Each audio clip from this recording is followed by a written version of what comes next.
right, everybody. Happy Sunday and welcome to Beyond the Lines, the podcast by Lines of Liberty. We're an organization dedicated to supporting veterans and first responders. We offer fishing trips and outdoor adventures as an outlet for mental health, PTSD, or just a moment to recharge. My name is Mike Stevens, and I'm excited today that you guys are joining us. I'm going to introduce you shortly to our host and our special guest. But first, we need your help, folks. We need you to go out and like and subscribe for the channel here. Like this video, watch it all the way through. It helps the algorithm. And then check out our About section that has all of our socials and follow us everywhere you can on social media. It all goes toward the cause. Today, we have the one, the only, Gene Hammond, and a special guest that he's brought as our host, Mr. Ken Skaggs, an F-14 Tomcat pilot, right? Not just any pilot, guys, the crazy one that lands on the carriers, man, when they float and flop. This dude would land them. I mean, whoa, think about that. Listen, Gene's got a great interview set up for us today. We're going to ask Ken all the questions. He's had an interesting military career, and some of the experiences that he's had are just unbelievable. So we asked him to be kind enough to come share it, and he has. Before Gene gets to do the interview, though, I got to ask Ken, is any of that Top Gun stuff accurate? Oh, I got to think Gene put this up to you guys. I am not a fan of the movie to the point that Gene has not been able to drag me out to the second one. Oh, wow. God. All right. Really, Yeah, Gene? Gene, I can't believe you would do this to him. Oh my gosh. let me just tell you, Ken, we had three buddies here in the Gulf Harbors community, Mike Ross, Ken, and myself. And I just wanted me and Mike to sit in the movie theater and make fun of him. That's what I wanted to do. And he wouldn't do it. But Ken, I got to tell you, folks, this guy donated 27 and a half years to your United States Navy. He went to at least 48 or 50 countries and thousands of stories. As you heard before, he was an F-14 Tomcat pilot with nearly 300 carrier landings, 100 of those at night. We'll get into those stories. But photo recon pilot in Sarajevo and Somalia. It's just an unbelievable story. Every time I'm out on the water with Ken, I love hearing these stories, and I just love it, and that's why we have him on this podcast and talk about some of those stories. Who's that handsome guy right there? Who's that? Look at that. What's that call sign? About 40 years ago. What? Yeah. What's that call sign up there? What was your call sign? I like that. Oz. There we go. That's nice. VOZ. Nice. So how do you get a call sign? Tell us how they gave you a call sign. Well, maybe we'll get into that later. But right. I guess let's just start with where you're from, and I know that you went to Navy ROTC in Texas there. So where are you from, Ken? Well, I'm from East Texas. There's a little town south of Tyler, and we lived outside of that town on a ranch. And my dad managed it, and it was about 1,200 acres. So that's what I grew up doing, was farming and ranching and reading. That was the escape. So I somehow got hooked on reading Navy and military stuff and decided somewhere in there that's what I wanted to do. Although I hear stories from my dad's friends from back in the day that, and I don't remember this, but they said we'd be out in the hayfield and I'd just turn and start looking certain direction, and then a couple of minutes later they'd go, oh, there's an airplane, that's why he's looking. So I just always was fascinated with airplanes. So Tom Cruise had nothing to do with you wanting to join the Navy, be honest? No, because he actually ticked me off, because I had always wanted to fly Tomcats. I'd always wanted to fly for the Navy, and out comes Top Gun, and all of a sudden I have lots of competition. So I always like a field with little competition. So so farm kid from Texas, you knew that you liked airplanes and you wanted to join the Navy. How do you get into? Where did you go to college? Well, I went to Texas A&M on a Navy 4-year scholarship, which basically started my run of good luck throughout the Navy. And I was thinking about that as we got ready for this broadcast. And it's like, really, when you look back on it, I just had an incredible string of good luck throughout those 27 and a half years. So that luck continued and it got me where I was. I was very happy that I did it most of the time. Of course, there's always times Yeah. you're thinking, what was I thinking? But, it was good. It started out, I got my degree on a Friday. I was commissioned on Saturday, and then they had lost my medical records. So they found them and found a slot for me to start Monday in Pensacola. And my lieutenant calls over and he goes, "Hey, listen, I got a deal for you. You can go hang out stashed wherever you want to, Dallas or New Orleans." I said, "Well, what's the other option?" He goes, "Well, we got a whole Monday, but we can't make you drive there." And I go, "Well, what's the whole Monday?" He goes, "Well, you'd start flight school Monday." I go, "I'll be there. Yeah. Just point me in." Yeah. So I packed up and headed over and started flight school that Monday. So, Friday I was in Texas, Saturday I was still in Texas, and Friday I was at Pensacola going, all right, well, let's go now.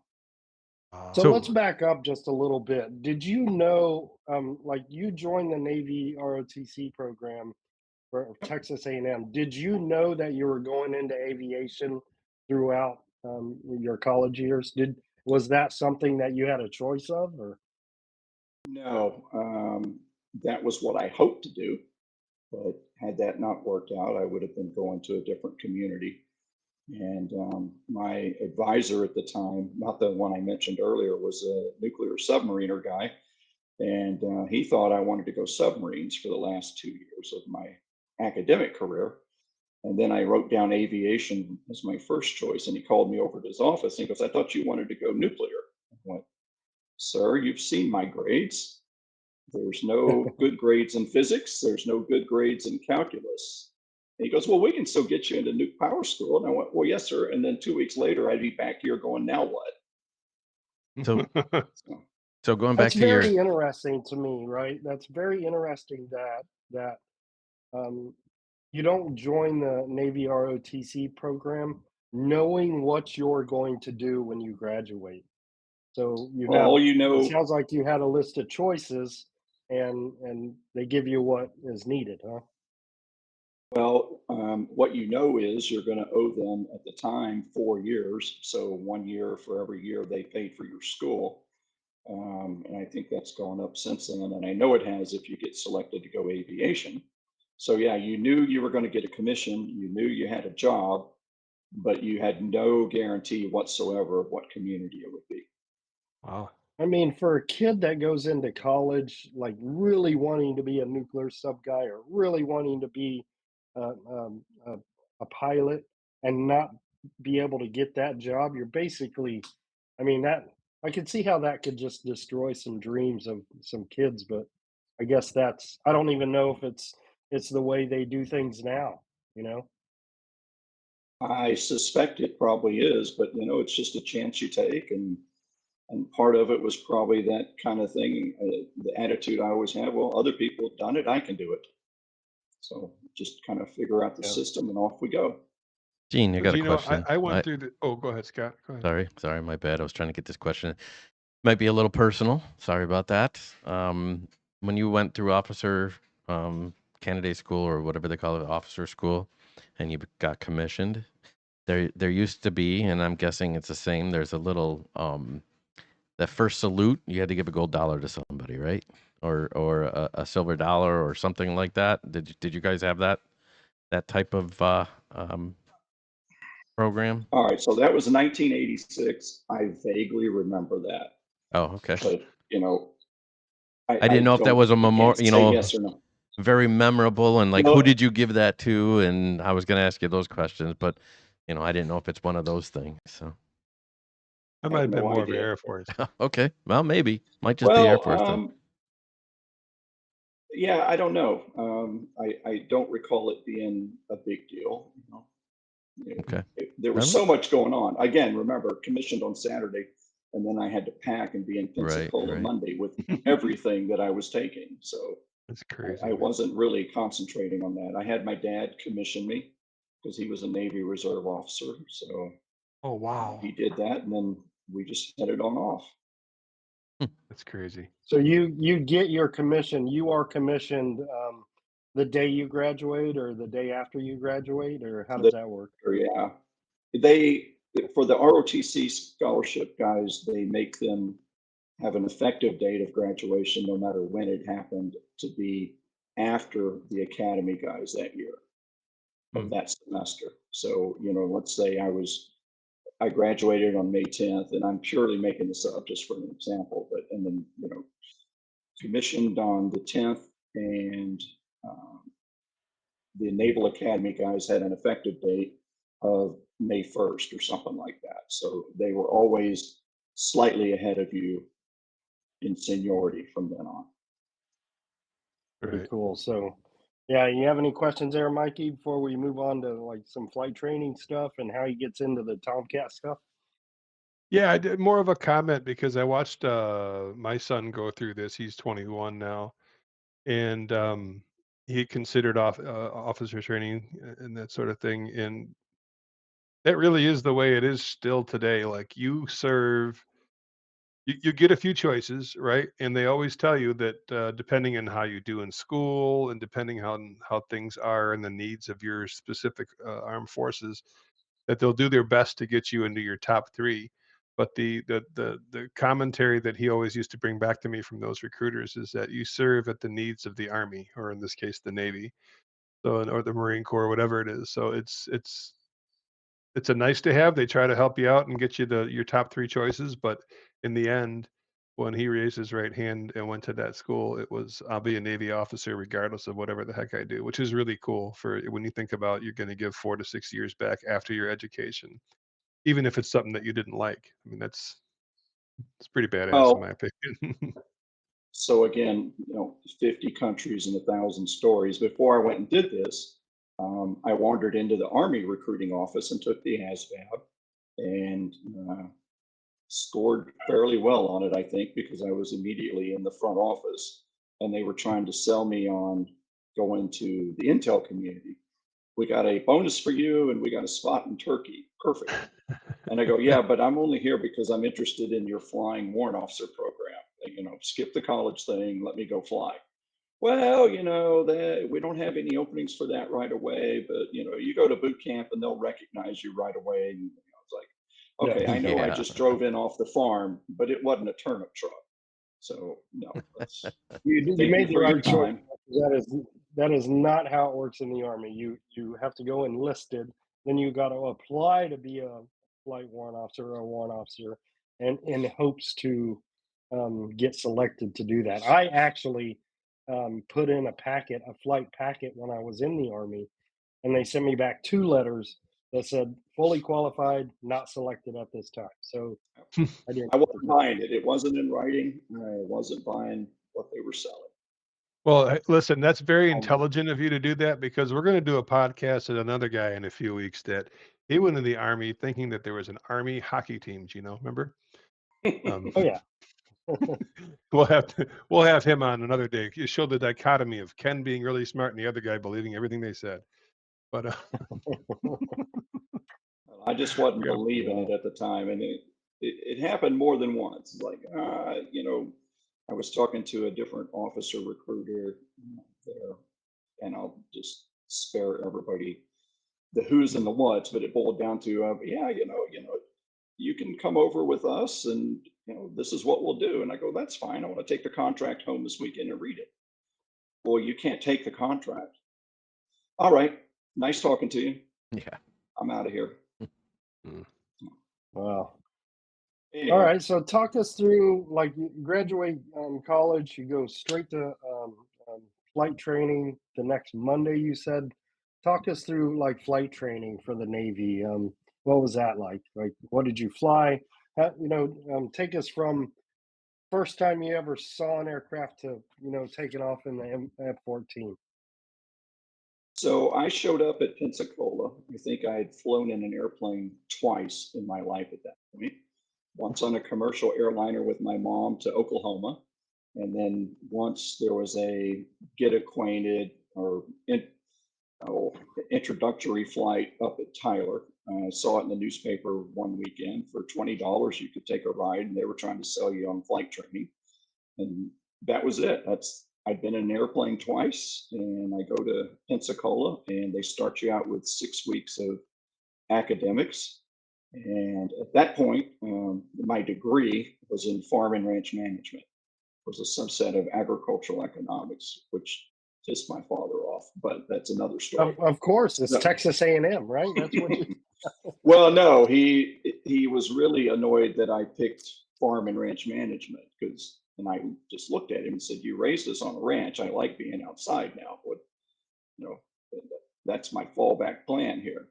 So, and that was the thing. I always have plan, B, C, D, and E and F if you really weren't sure about what was going to happen. But we get 6 weeks of school, and there I am, fat, dumb, and happy with my, well, not as fat now, or then as now. But the point was, as we're going through, this is when I first learned the whole attitude of pay attention to the answers they give you. Those are the answers they want to hear back. So after we do the aeronautic courses, the aeronautical engineer graduates would be up arguing with the instructor on certain answers. And I graduated in the top of that class because I just sat there and I said, well, okay. They asked this question and they told us in the class that this was the answer. And that was the answer I gave them. So I came out first in that 6 weeks, which kind of, set the path, if you will, to continue on from there. Because once you kind of get that reputation, it's, if you get a bad reputation, it's hard to shake. But if you get a good reputation, it can take you a long way. So I came out of that class, number one there with my ag eco degree, which really annoyed the aeronautical engineer types. It was like, yeah, but you didn't listen to the question and you didn't listen to the answer they wanted.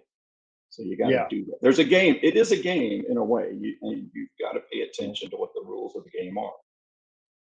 That's interesting to me because you would think that all these people that came out of college would have understood that game. Like I didn't even go to college, but my brother did, and all my friends did. So I get it. You got a professor, right? Especially if it's in philosophy or something, right? And you just get to know your audience and play to your audience when you're doing the tests or the essays or whatever it is. But I think it fascinates me that you were in there with a bunch of other academics and they didn't catch that. Yeah, I just, like I said, I was good at test taking. And part of that was listening to the question, listening to the answer.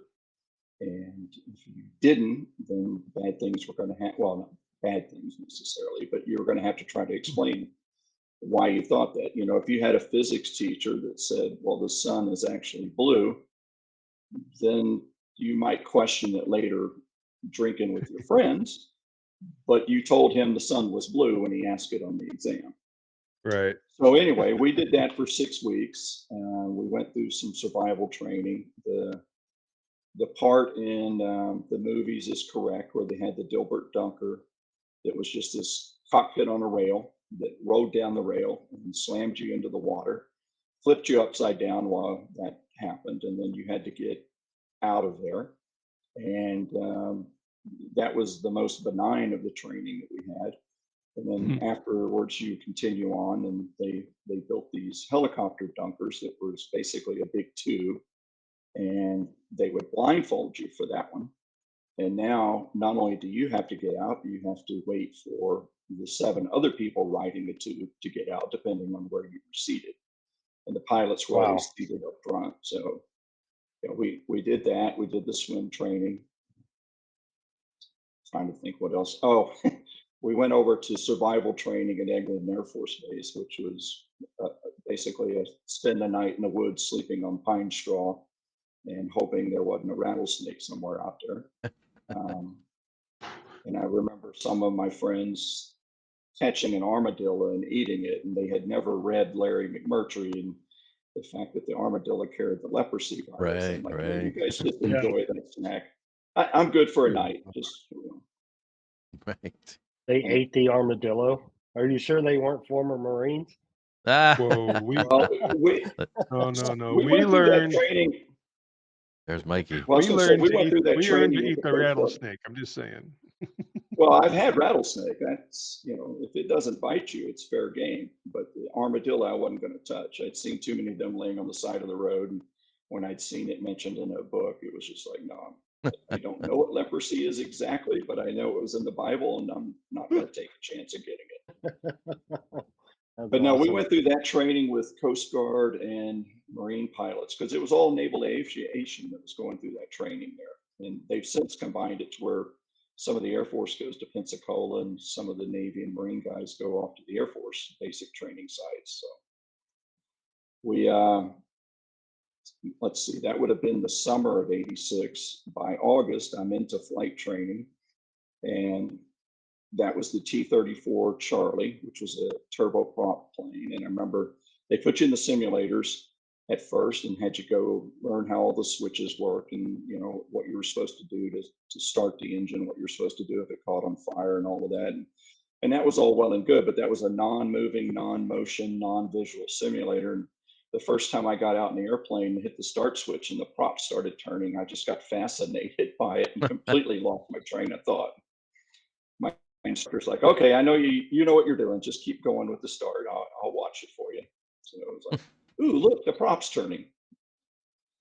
Yeah. Probably not what you want to hear from your pilot down the road. So the very first aircraft you ever flew was a turboprop T-34. Yeah. I'm pretty sure they still have those around, right? For I'm sure they're initial around. training? Well, no, they've moved on to the TA-6 Texan, I think is the nomenclature, but it is the Texan and it's a jet. So they just decided they can start you out in a jet. It's just a method of propulsion, just different Oh. speeds. And that's, go ahead.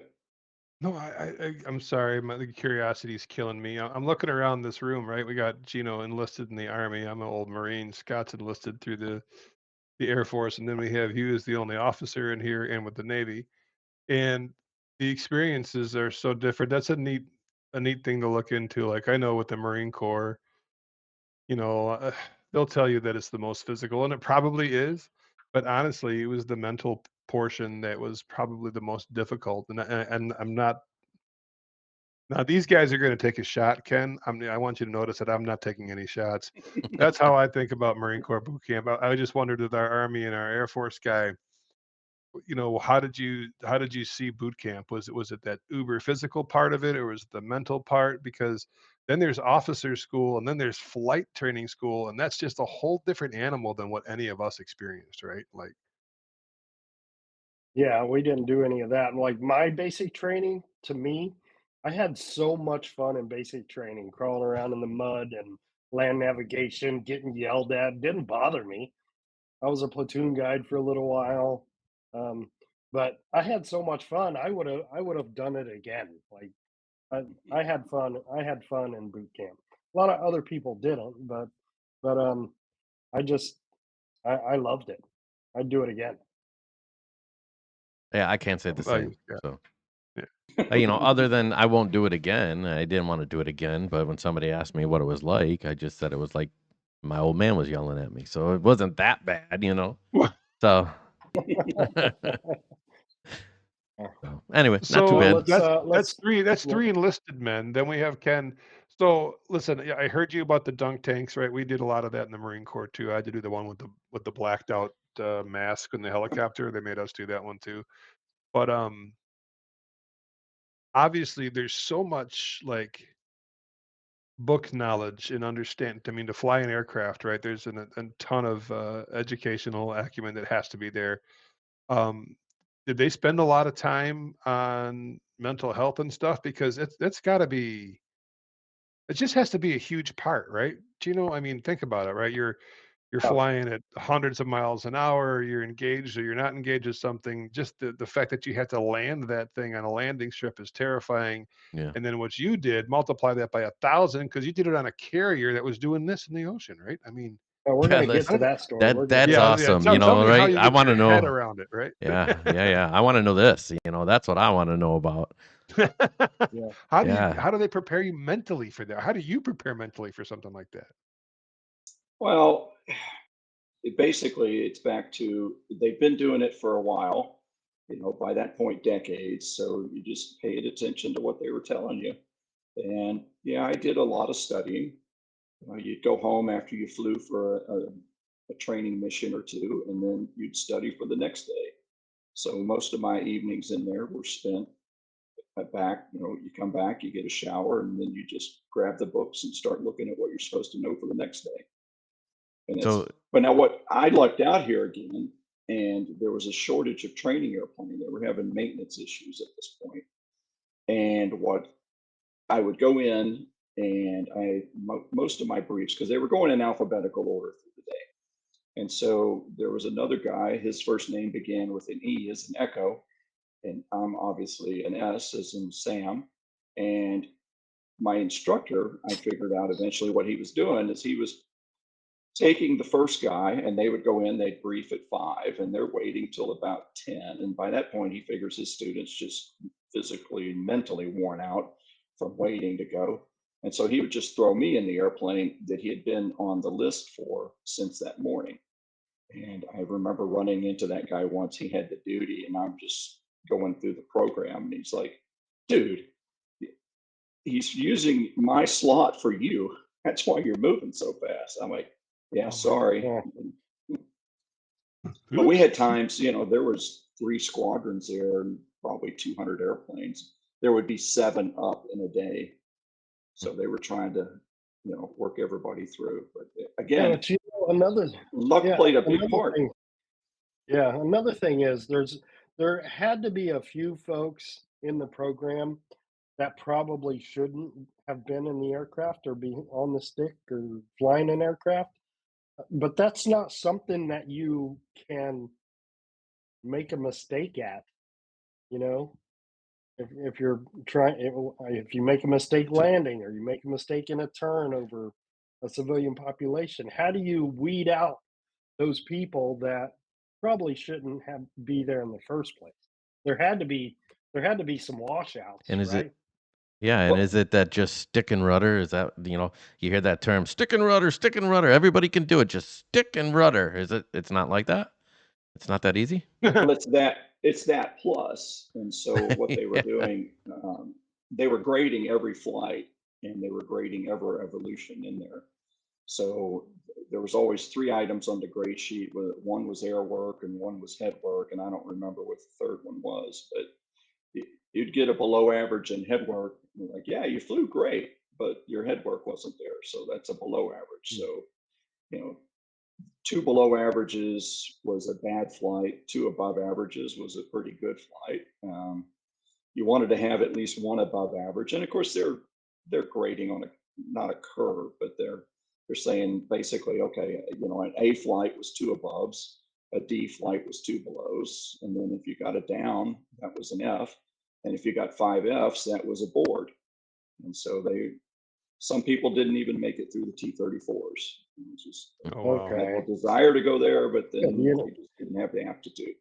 All that training right. That and makes just me feel a little bit better. You don't want to strap on a F-14 and hit go if you don't make it past the turboprop The thing, prop right? So, plane. yeah. But imagine yeah. if you're that guy, Gene, and you just spent all that time in college, and you got all your hopes up, and find out it's just not you. You just can't do it. I mean, did you have anybody like that in the group that found that out, and you just I mean, that's emotional. It's got to be that's all you ever wanted to do, and all of a sudden you can't do it anymore. Did you have any guys like that you had to console and let's go have a beer kind of thing or Well, as Gene will tell you, I'm not really a touchy-feely guy, so I was not the guy they were reaching out to console them. yeah. So I was like, no, I got to Not a study, touchy man. feely. I got to go study. I'm still flying tomorrow. Um, yeah, we had some guys.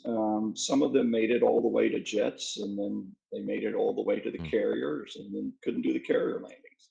wow. Or just as the speeds increased, they just something didn't click for Get them. to that too.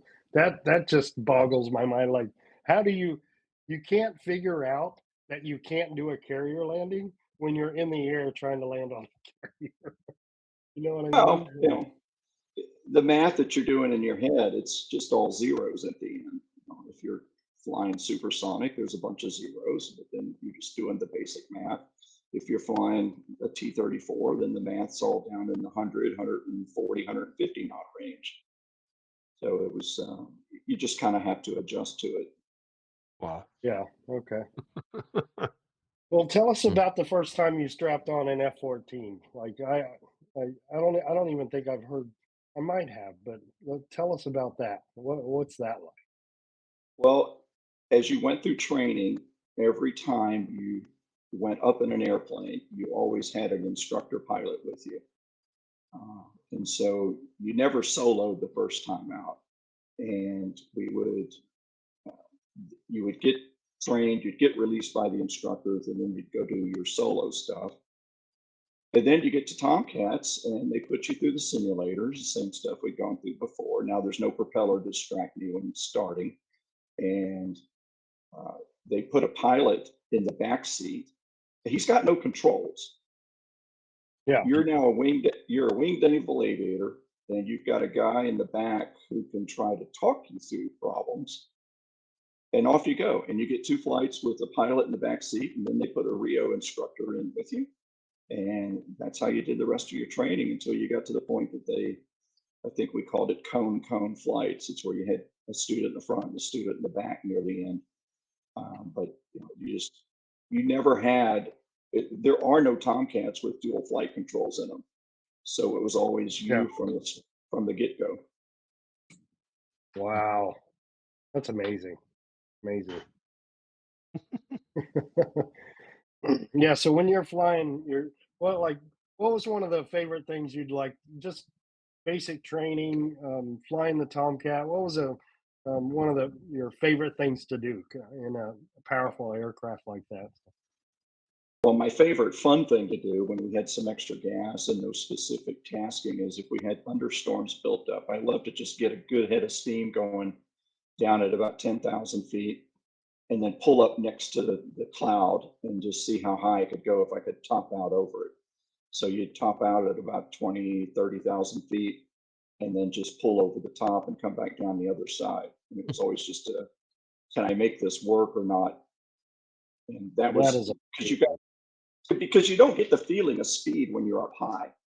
So when you got next to the cloud, you had some sensation of speed. So I just enjoyed doing that as a break, like I said, when we had gas.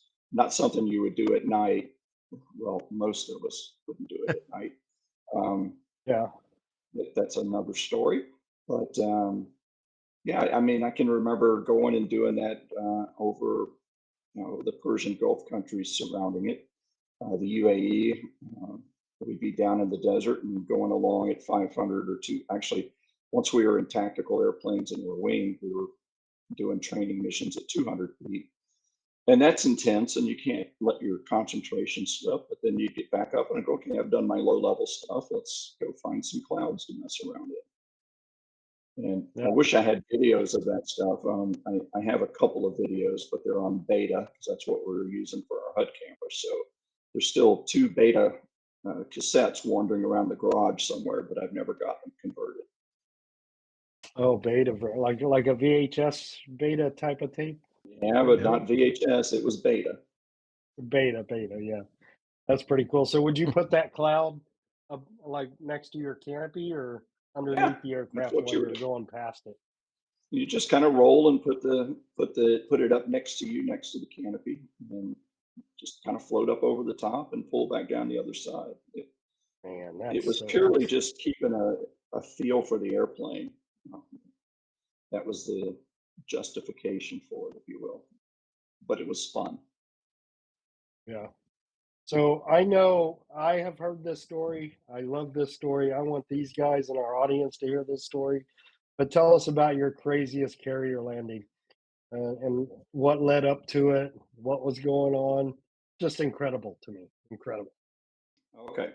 You're talking about the one off of Lodges with the pitching deck. Yes. Yes. Yes. Okay. And yeah.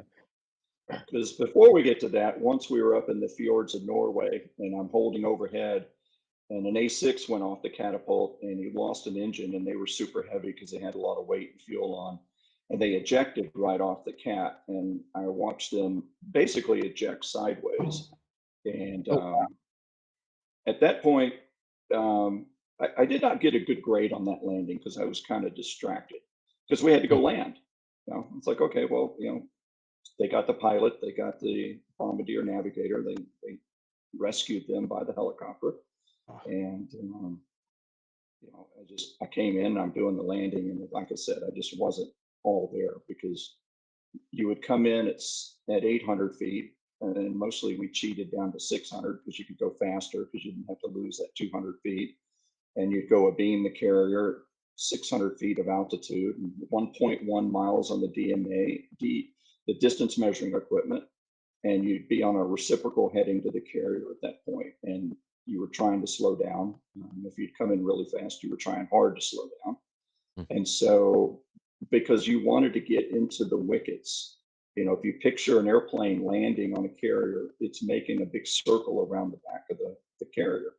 And you had certain parameters that the sooner you could hit all of those parameters, the better your landing was going to be because you were all set up. So I was not completely mentally over watching those two guys eject by the time we got in. But So the were one you you're above talking them about, flying? Were you above them yeah, flying? we were Like floating you overhead. said, you said that A6 came off and they ejected sideways. Did they have chutes out when they hit the water, or did Yeah, they they just go sideways and into barely. the drink? No, they barely got Wow. shoots. So Oof. they, Mm-hmm. and it was Norway in the summer, but it was still cold water. So, A Oh yeah. fjord, it's freezing. Yeah. yeah, Yeah. How but it long? was free. Well, how long does it take before you got to get them out of the water? I mean, it's cold, right? They don't have survival gear on, do they? They did have survival gear. They were Oh, they wearing do. a dry suit. Gotcha. Both of them, yeah. So they were wearing dry suits, and they picked them up. And turns out you're not supposed to wear the dry suit over the harness, which is a lesson they learned that day. Because when they hit the water, it just shredded the dry suit. Which at that point, now you've got to hope the buoyancy of the life jacket outweighs the negative buoyancy of a flooded dry suit. Right. Oh, So, but they did. They survived. They came back. They were flying a couple days later. wow. Wow. It wasn't their fault that aircraft malfunction No, coming no, off the. no. The engine failed on the catapult shot, and they were very heavy. And the A6 wasn't that overpowered at that part of the regime. So, and I don't Right. know, I don't remember all of it, but they rolled sideways and ejected. Crazy. Oh, All right, back really? to the crazy aircraft landing on the Okay. carrier. So the story I'm that all in now. Gene Like,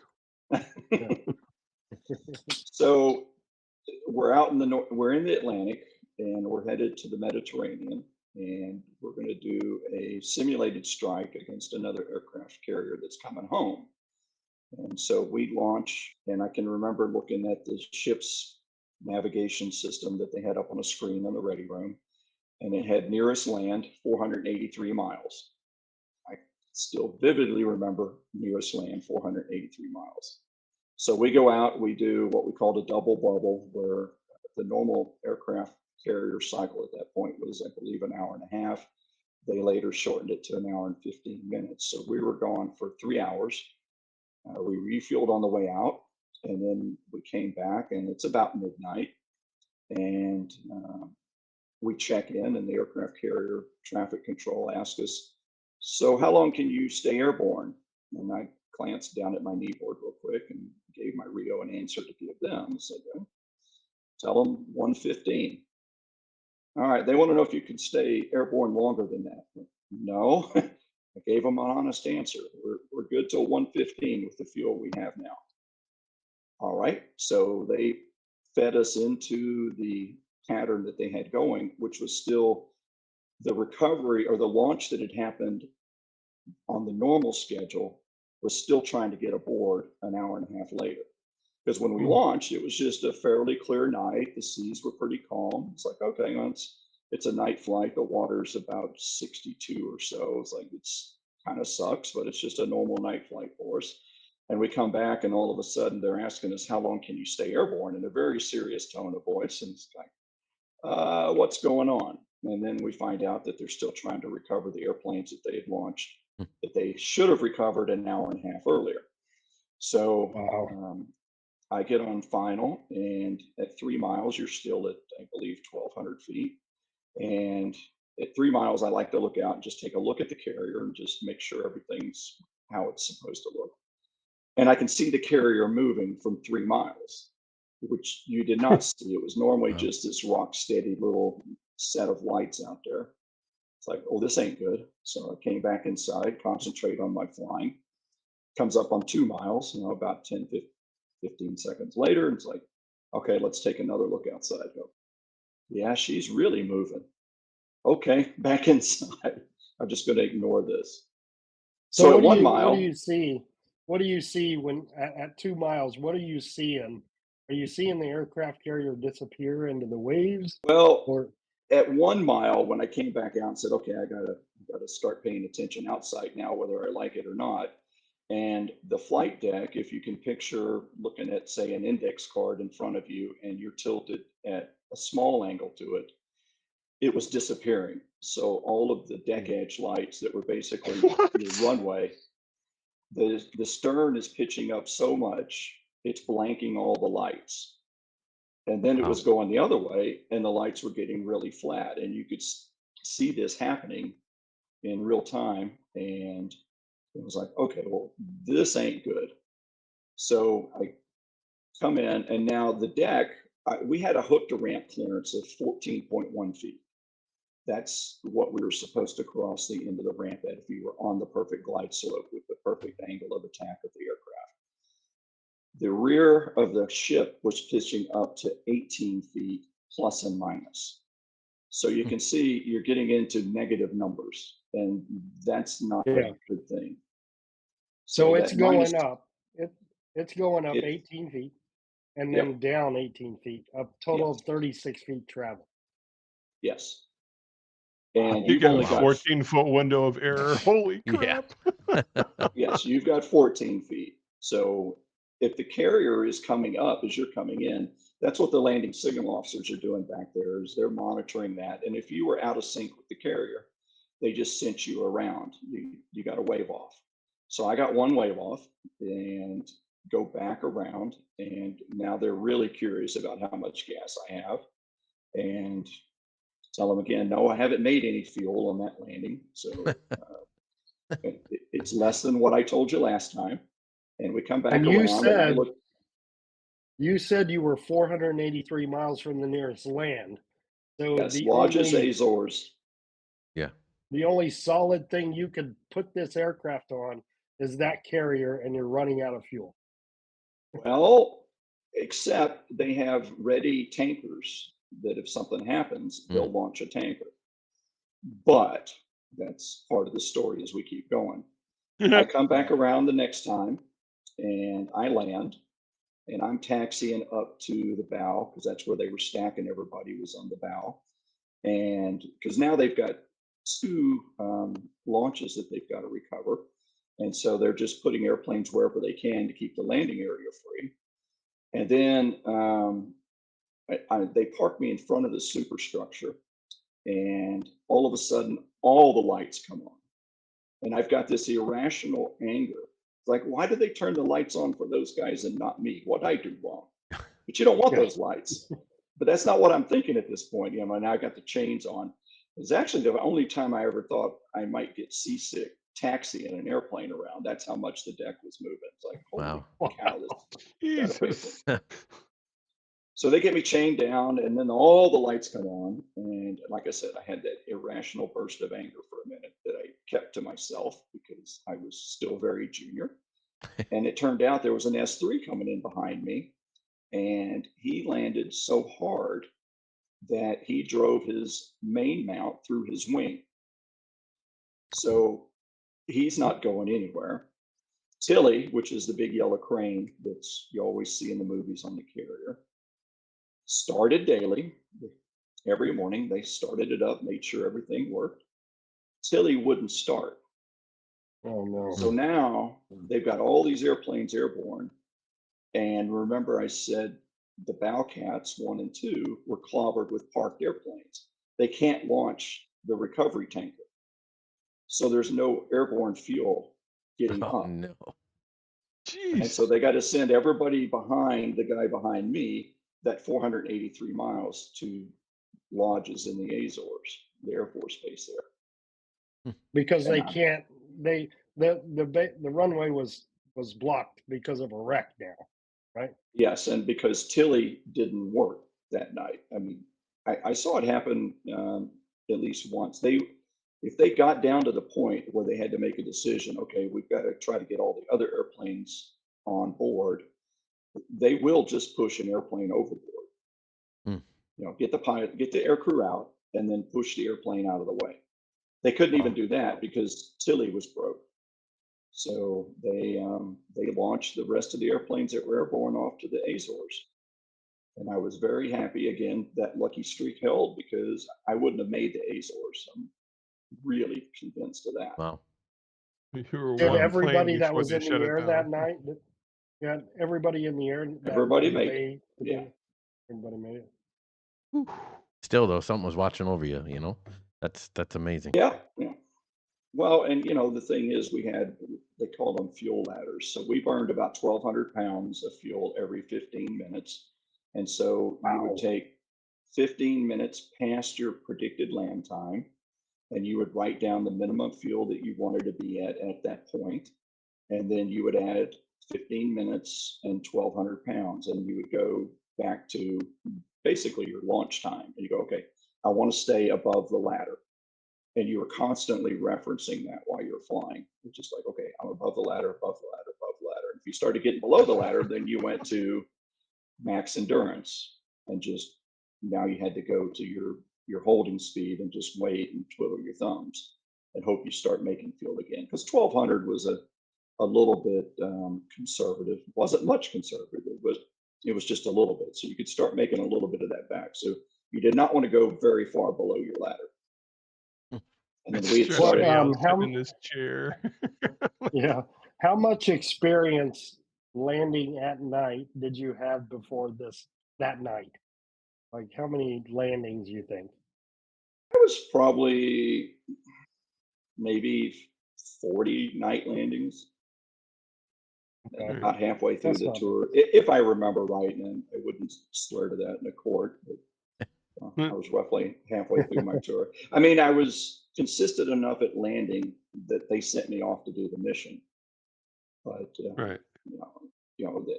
that dawned on me years later, basically about last year. It was like, holy cow, they kept sending me off on missions that I went to the front of the line on because they just knew I'd get back forward. Yeah. And frequently it was just luck, but hey, luck counts too. So What was the range of your service, if you don't mind my asking? Was it 81, you said? no, I was commissioned in '86, and then I got out 2013.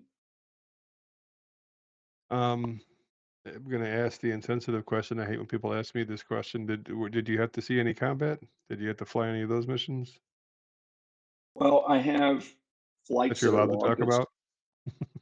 Yeah, that Well, you're allowed to talk about. um, I have a very small number of combat missions. We were flying right after Desert Shield, Desert Storm, and so you were up and you weren't sure what they were doing. So they called those combat missions. So I Mhm. logged enough of those to get an air medal. That was just a participation trophy, basically, that you had enough combat missions.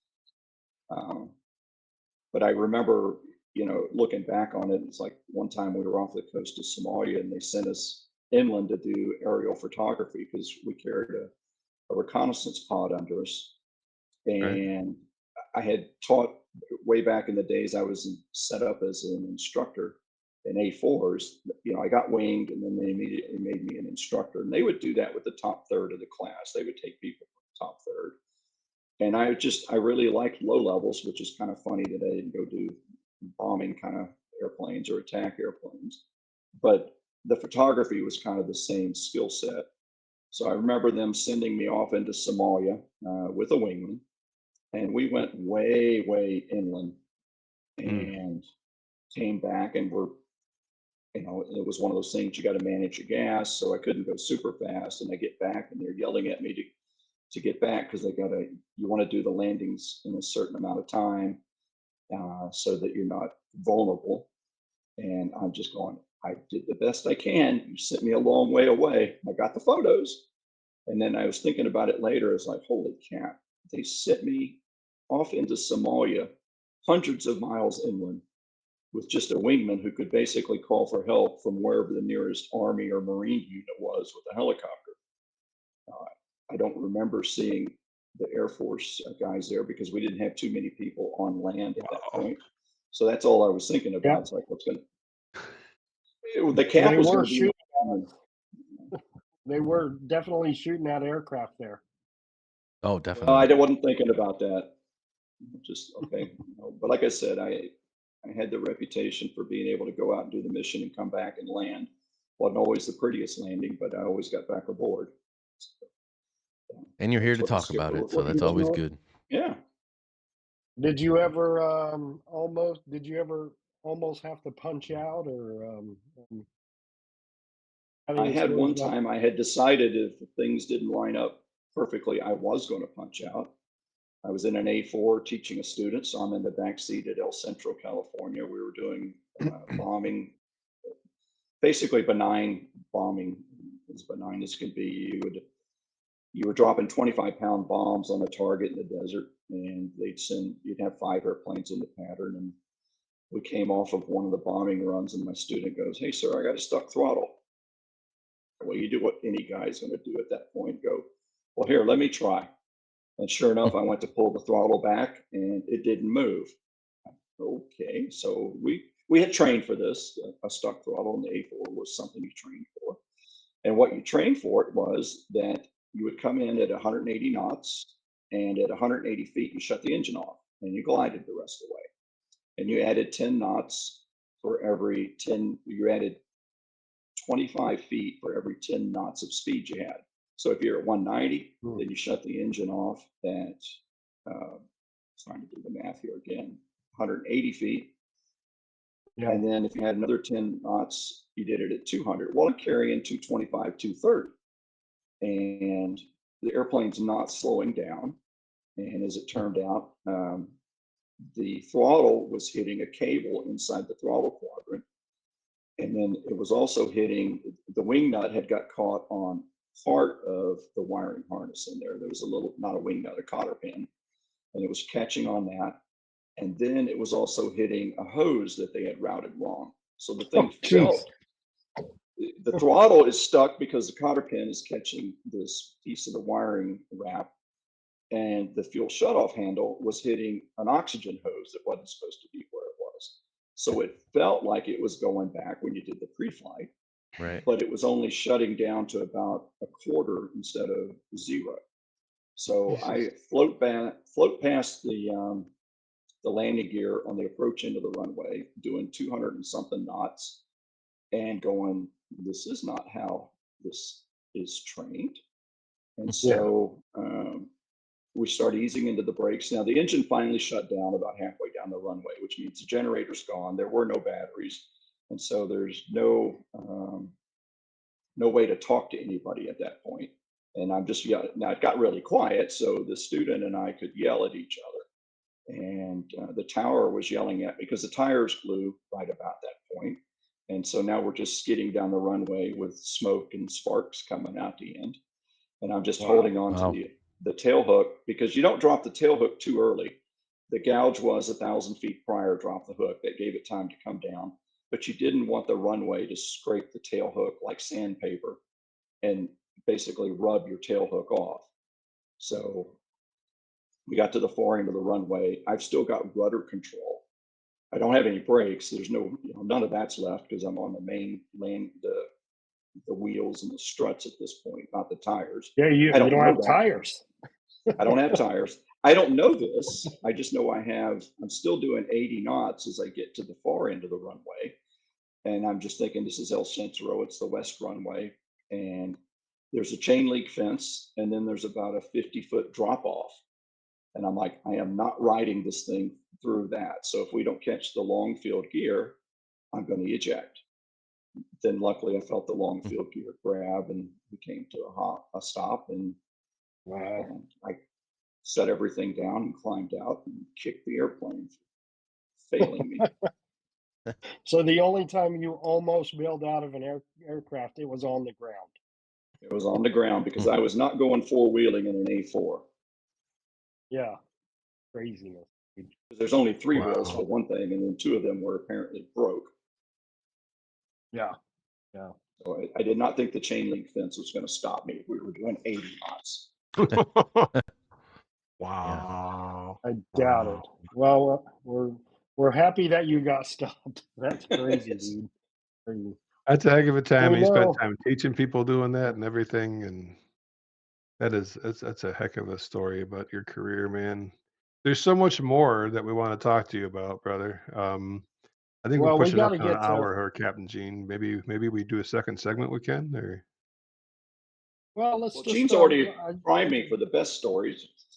All right, Yeah. hit it up. Come on, let's go. We know after. Yeah, we know after your flight time and stuff that you took a position in Washington D.C. there at the Pentagon, right? And Oh yeah, I well, know. we got Yeah, told. yeah. You got told, but voluntold. Yeah.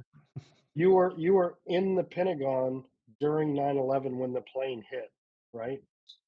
Right, and I had only got transferred there about 2 weeks prior, and I knew how to get from the bus stop, actually the metro stop, because I was riding the metro in, and I could get from the metro stop to my office, and from there to the coffee people, and back to the office. And I knew where the head was, and the gym.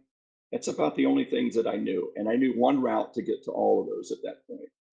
So we're sitting there in the morning, and the Navy section was cleaned out mostly at that point because they had rebuilt it.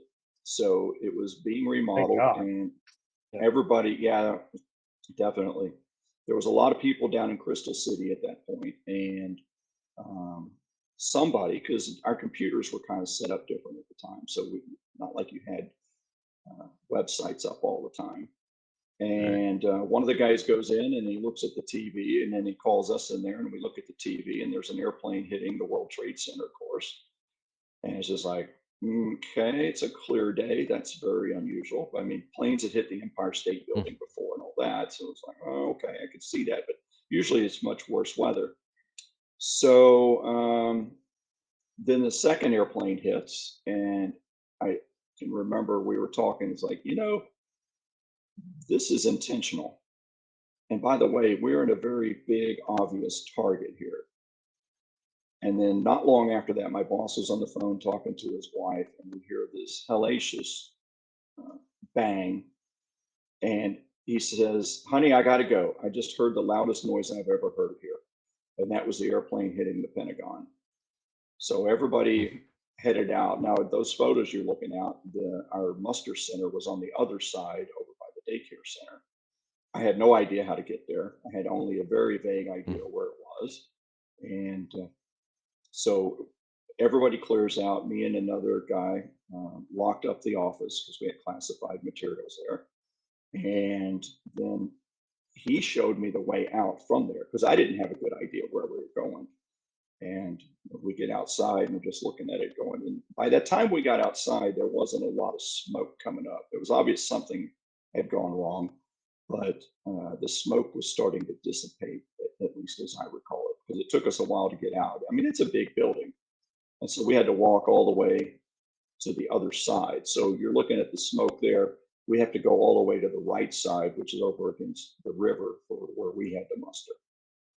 And then we had to try to get home. And we had no idea. I mean, we had a very vague idea what was going on. How many people were killed or injured in the Pentagon that day?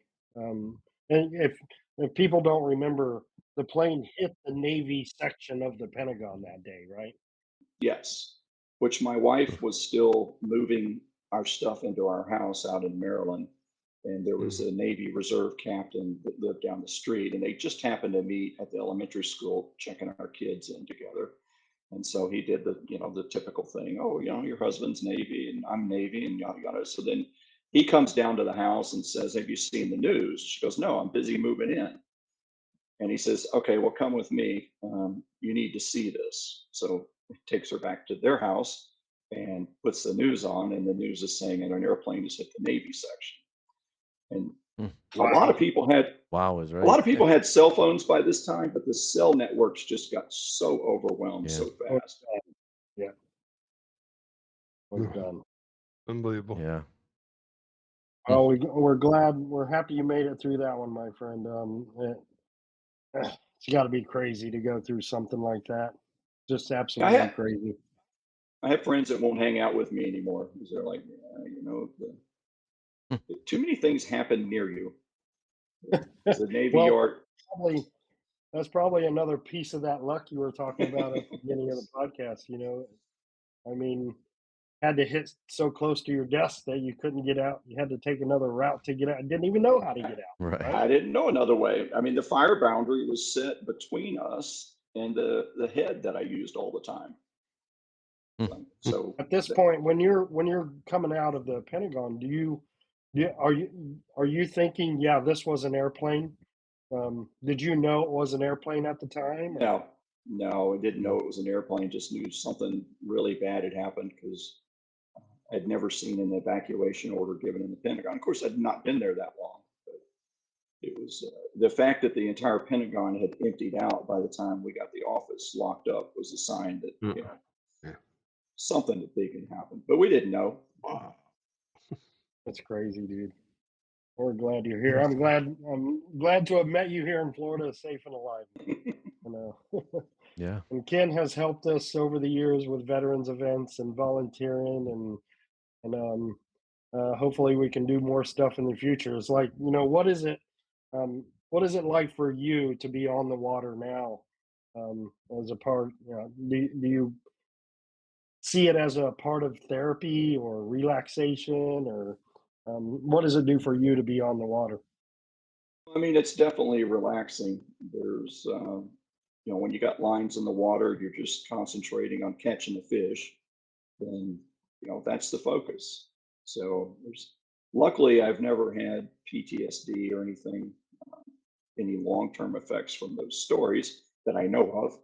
But I do like going out on the water and just have to, like I said, drop a line in and hope a fish hits it and then hope you can get them up.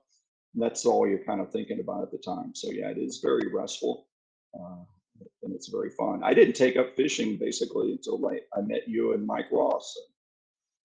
Yeah. I obviously I'd fished before, but never, as much as we've done it now. Oh. And you guys do it all, It's man. different. Like I see Ken out there with you all the time with the crab pots, getting the stone crabs. I mean, you guys are in. You're very salty now. Ken, you went from the air to the sea, Navy boy. I love it. But Well, what did you say? You bought a boat that was worth more than the first house that you bought? Yeah, Yeah. I did do that because just decided, all right, at this point, I might as well enjoy it a little bit. Well, we have certainly always appreciated your volunteer work for our veterans organization and Lines of Liberty, and hopefully we can do more in the future. And um, just really appreciate you talking to us today. Thank you very much. Absolutely happy to do it. And you told me a half hour, and we've gone an hour. Yeah. Yeah. well, that's about typical. Yeah, that's how we roll. Loving Yeah. that Well, Hellcat photo, that hell, Tomcat. Yeah. you ask a Yeah. pilot to Tomcat talk photo. flying, and we can talk flying all day long. You still love it, right? I Still do. love it. I'd go fly a Tomcat on a day carrier landing right now if they'd let me. That's awesome. That's Yeah. But fantastic. the nighttime, no, I've been there, done that. Thanks. But the daytime was just fun. It was a blast most Right. of the Right. days. Well, Ken, I want to thank you for something else. I know the behind the scenes work you've done to help us out before, just getting this 501c3 organized and kind of telling us what the landmines were to look out for and setting up Robert's rules and stuff. I know Gene depends on you as a personal counsel for that kind of stuff, and I can Oh, tell yeah. you that your presence has been felt very strong inside of our organization. So just another big shout out to you, brother. Oh, And I we're thank definitely you. going to abuse you as best we can as we move this thing along. Use your talents. Well, I mostly learn the rules so I can learn the ways around them, but that means I have to learn the rules first. Yeah. Well, no. Yeah. There's the What do you loophole. say? If you're going to break a rule, only do one at a time, right? Yes. Know what you're breaking. Yeah. Well, good. Well, folks, I hope you enjoyed this one, right? This episode was a blast getting to hear Ken's story and about the Tomcats and the carriers. And oh my goodness, there's a lot here to take away. If you did enjoy what you hear today, just do us a favor and hit that subscribe button, like the video, watch it all the way through, all 55 minutes, because it helps the algorithm, right? Share it with a friend, leave a review, help us get some more listeners, guys. You can also support Lines of Liberty by visiting our website and following us on the other social media. So, Captain Gene, thank you for bringing Ken here today. What a story, man. It was awesome. Good stuff. Awesome. Good stuff. Thank you very much.